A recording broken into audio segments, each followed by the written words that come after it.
Coucou coucou, alors voilà, j'essaie de trouver un petit peu toujours des plans différents pour tourner mes vidéos. Donc là je me suis mis juste sur ma terrasse, mais genre entre le soleil et l'ombre. Donc des fois si je suis comme ça, voilà, bref. Donc aujourd'hui je fais une petite vidéo pour parler d'un sujet quand même important quand tu es étudiant d'échange. Et ce sujet s'appelle le homesick. Et donc je sais que c'est quelque chose qui est très je continue de dire très parce que je ne sais pas le mot que je veux dire, très redouté, je veux dire regretter mais redouté c'est le mot, par les étudiants d'échange. Et personnellement moi ça fait un mois, non ça fait 2 mois et demi que je suis ici aux États-Unis et j'ai toujours pas été homesick. Et je pense qu'il y a plusieurs raisons à ça et donc je voudrais le partager. Et après je voudrais aussi vous parler d'un petit truc. Voilà, ça viendra après.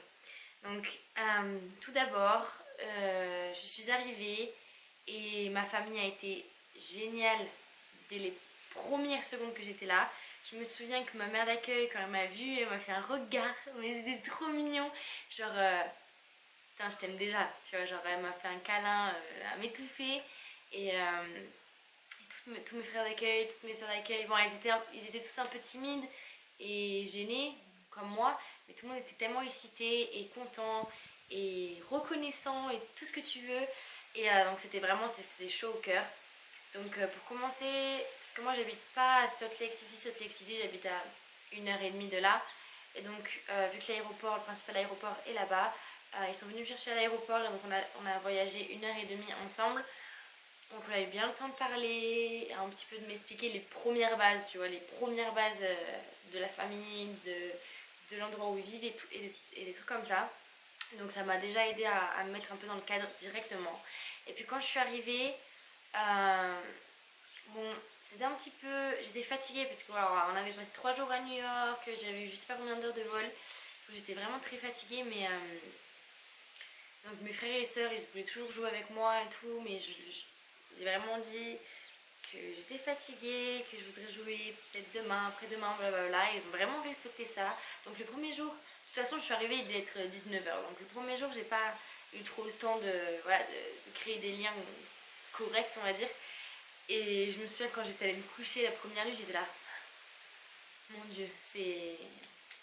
Parce qu'ils sont neufs, c'est des petits principalement, donc c'était bruyant. J'étais là, 10 mois avec ça. J'étais gavée contente, mais j'étais là, waouh, ça va être dur. Mais voilà, ça fait 2 mois et demi et je me suis trop habituée. Et en fait, au final, maintenant, je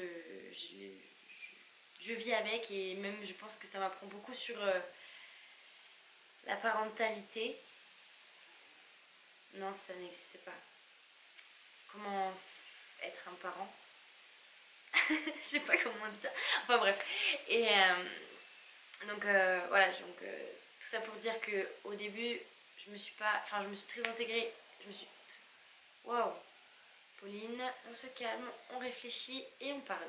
Donc je me suis intégrée directement et donc je me suis vraiment sentie chez moi directement parce que voilà, mes parents d'accueil ils ont tout fait pour moi. Quand j'avais pas de potes au début, ils m'ont fait une liste carrément de toutes les personnes qu'ils connaissaient pour que je les rencontre et tout. Et voilà, la plus grande, elle m'a amenée à des soirées qu'elle faisait. La deuxième plus grande, elle passait ses soirées avec moi, elle allait marcher, elle me racontait des trucs. La petite était toujours en train de me faire des blagues, blablabla. Et les petits garçons, après, bon, ils sont un peu plus petits, mais voilà, c'est choubinou, on jouait avec et tout et tout. Donc, je pense que je me sens pas homesick parce que je me sens intégrée ici en tant que membre de la famille et je profite de tous les moments. Chaque fois qu'ils me proposent quelque chose, j'y vais, je participe et je pense que c'est quelque chose qui sont reconnaissants, donc qui veulent me montrer qu'ils m'aiment aussi. Donc voilà, donc je pense que ce conseil pourra servir aux étudiants d'échange actuels parce que je sais que Martin, je sais que tu vas regarder cette vidéo et donc c'est un petit peu pour toi aussi que je l'ai fait. Donc, si vous ne vous sentez pas à l'aise dans votre famille, après je suis mal placée pour le dire parce que moi j'ai pas eu ce problème, mais je veux dire je suis bien placée pour vous dire que quand vous vous sentez à l'aise dans votre famille, c'est la meilleure chose qui fera votre aventure belle. Oh Pauline, je sais plus parler français, c'est horrible. Je suis désolée. Si c'est pas français, je suis vraiment très désolée. Donc si vous vous sentez à l'aise dans la famille, ça va être la meilleure chose qui sera. Si vous vous sentez pas à l'aise, ce sera le pire truc parce que je me dis, tu vois, je me dis, bon, j'ai pas gagné de potes au lycée et tout. Mais après, je me dis, je m'en fous parce que le lycée, c'est quoi? C'est 5 heures dans la journée, et voilà. Je préfère pas avoir de potes au lycée qu'avoir une famille toute pourrie. Parce que là, moi, quand je rentre du lycée, je passe mes journées après à parler avec mes petites sœurs, avec mes parents d'accueil et tout. Que voilà, que tu vois, enfin, vous voyez ce que je veux dire. Donc, si vous ne sentez pas à l'aise dans votre famille, parlez-en. Soit votre famille, soit directement. Soit si vous sentez qu'il n'y a vraiment pas de solution, essayez de trouver une autre famille. Parce que je pense que, voilà, ça fait que 2 mois, il en reste encore 8. Moi, je me dis que si je m'étais pas entendue avec ma famille d'accueil dès le début, 2 mois, c'est quand même long. Ça passe vite, mais c'est quand même long. Alors je me dis 8 mois, waouh, enfin, voilà. Parce que déjà, moi, je me dis, putain, 8 mois encore avec cette famille. Même si je me dis dans le bon sens, c'est quand même 8 mois, quoi. C'est quand même 4 fois ce que je viens de faire là. Donc voilà, c'est encore un niveau au-dessus. Donc voilà. Donc si vous vous sentez trop homesick et pas à l'aise dans votre famille, dans ce que vous faites, réfléchissez à le faire différemment peut-être, pour commencer, à vous dire, faut que j'arrête de penser à la France, faut que j'arrête de comparer à la France, blablabla. Parce qu'encore une fois, bon, je fais cette vidéo donc je me prends un exemple, désolée, ça fait un petit peu moi, mais désolée. Donc encore une fois, moi je sais que maintenant je pense plus à la France. Enfin, ce que je disais à mes copains français, c'est à ma famille, c'est que je pense à mes copains et à ma famille en France, mais je pense pas à la France. Parce que ici j'adore. Bon, j'adore la France, hein, c'est le pays où j'ai envie de vivre, et où j'ai grandi, mais j'ai envie de vivre aussi en France. Mais je veux dire, pour cette année, je me dis, c'est qu'une année dans ta vie, t'es arrivé de ça depuis toujours, te plains pas, tu vois. Genre, t'es dans un cadre magnifique, t'es dans une famille de fous, t'es dans une maison de fous, t'as des potes, tu vois, genre, c'est super. Donc voilà, tu vois, profite. Et donc j'essaie de me dire ça, et tous les jours, j'essaie de me dire au moins une fois par jour, putain, mais t'as de la chance, hein. Franchement, là, t'as de la chance, tu vois. Là, profite. Chaque fois que j'ai un truc cool qui m'arrive, un petit peu à l'américaine et tout, je me dis, putain, t'as de la chance, hein. Allez, profite. Allez, enjoy the moment, you know. Donc, voilà, donc essayez de faire un peu les choses différemment, de vous investir, de pas voir les Américains comme des... Ah, je sais même pas ce que je trouvais de mal, parce que moi ici, genre, je peux dire tout est bien, mais je veux dire, la plupart des choses sont géniaux et géniales. Est-ce que vous pouvez me laisser une seconde pour que je pleure? Mon Dieu. Donc je suis désolée pour mon français encore une fois. C'est assez compliqué de parler français quand je parle anglais toute la journée depuis 2 mois. Je me rends compte que je fais des fautes d'orthographe, mais j'arrive pas à les faire, genre j'arrive pas à me corriger des fois. J'arrive plus, genre même des fois quand j'écris, je me dis, ça s'écrit vraiment comme ça? Je suis obligée de regarder sur internet. Carrément. Je croyais, enfin je pensais, genre je me souvenais plus, parce qu'il y a un œuf, des œufs. Et donc je me dis, j'étais là, alors j'écris un œuf comme ça, mais comment j'écris des œufs? J'étais là, des œufs, en fait, il fallait juste que j'ajoute un S. Donc, pour vous dire à quel point c'est horrible. Et ça pendant 10 minutes, j'étais là, des œufs, un œuf, des œufs. Enfin bref, ma famille d'accueil se foutait de ma gueule parce que j'étais là, t'es française, tu sais même plus parler français. J'ai dit, oui, c'est à cause de vous. Enfin bref, donc, je disais quoi? Pour revenir au sujet, hein, pas s'éparpiller. Donc, voilà, moi je pense que je suis pas homesick parce que je me sens intégrée et parce que non, je me force pas, mais je veux dire, je fais tout avec eux, et donc je ne pense plus à la France, je ne compare plus à la France. Enfin, bien sûr, je compare à la France, mais je veux dire, je compare pas dans le mauvais sens. Là, ah, eux ils font ça mauvais, mal.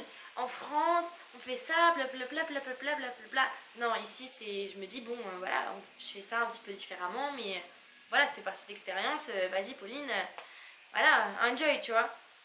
Et donc, voilà, juste faites les choses différemment, impliquez-vous, et si vraiment, vraiment, vraiment ça va pas, bah, envisagez le changement de famille et envisagez de, voilà, hein, de, je sais pas, envisager des choses.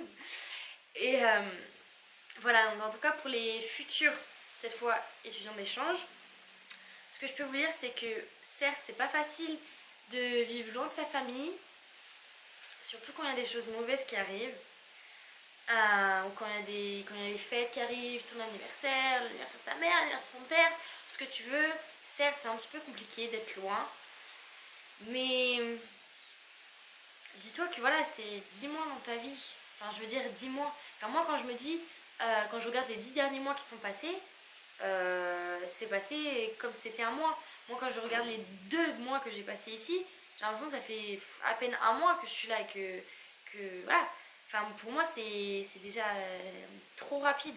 Donc, je peux vous dire que le temps que vous vous amuserez et que vous apprécierez ce que vous avez, le temps passera beaucoup plus vite que de vous lamenter sur votre sort en vous disant j'ai plus qu'à attendre, blablabla.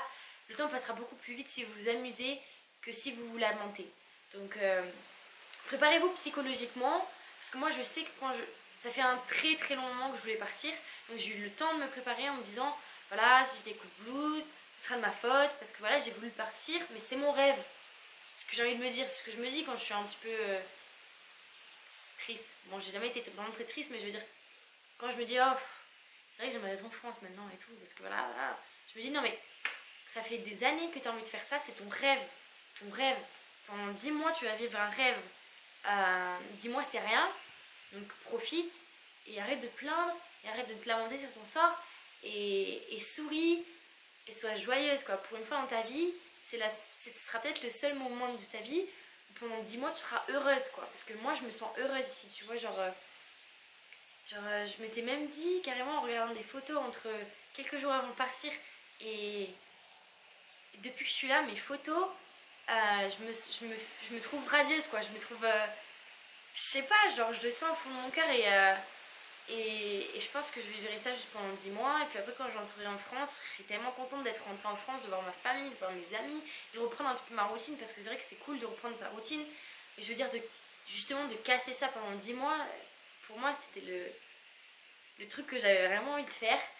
Et donc, je pense que, ouais, pour conclure, je pense que je voudrais dire que être homesick, c'est un choix. Et de se battre, bah, c'est un choix aussi. Donc moi, je me bats contre mon homesick. Et à chaque fois que je me dis, oh, t'es un petit peu plus triste que d'habitude, bah, je reste pas toute seule dans ma chambre. Je vais voir ma famille d'accueil, je vais en parler. Je vais voir mes potes, je rigole. Enfin, je fais plein de trucs que je ferais pas naturellement. Et je me force, voilà, c'est que je me force quand je suis triste. Même si je vous dis encore une fois que j'ai pas été vraiment triste. Donc je peux pas vraiment parler sur une vraie tristesse sur quelques jours et tout et tout. Mais voilà, je peux vous dire que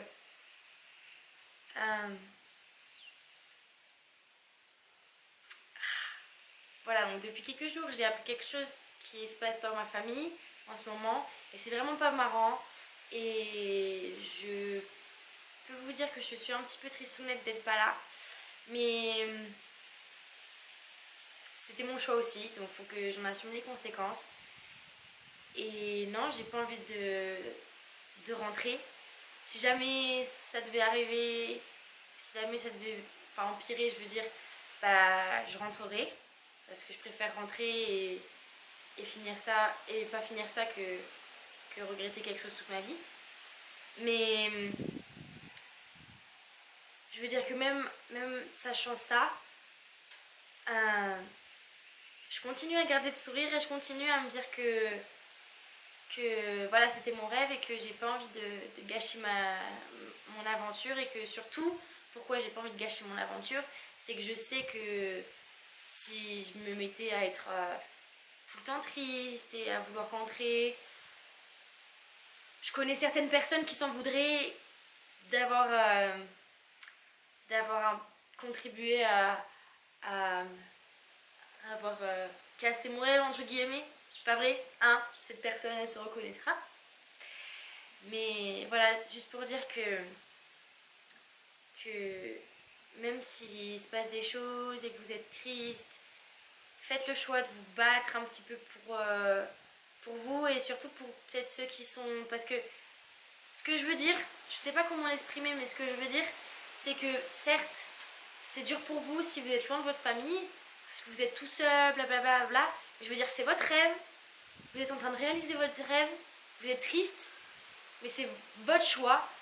Donc pensez à ceux que vous avez laissés derrière et que eux n'ont rien demandé.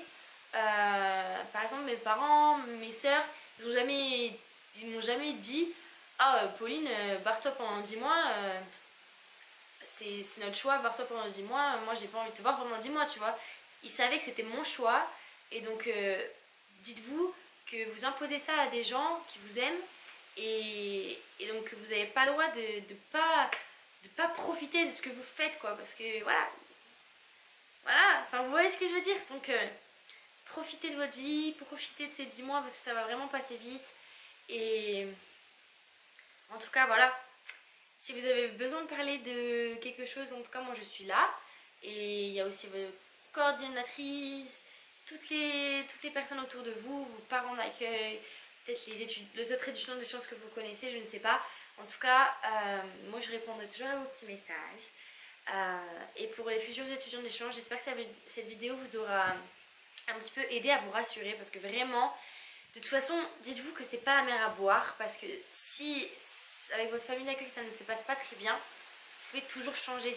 Moi je suis mal placée pour parler de changer de famille et tout, comment ça peut se passer psychologiquement, je veux dire, sentimentalement et tout, mais voilà, moi je peux vous dire en tout cas que ayant une famille géniale, trouvez votre famille et faites tout pour les aimer parce que je pense qu'aussi c'est quelque chose que tu construis.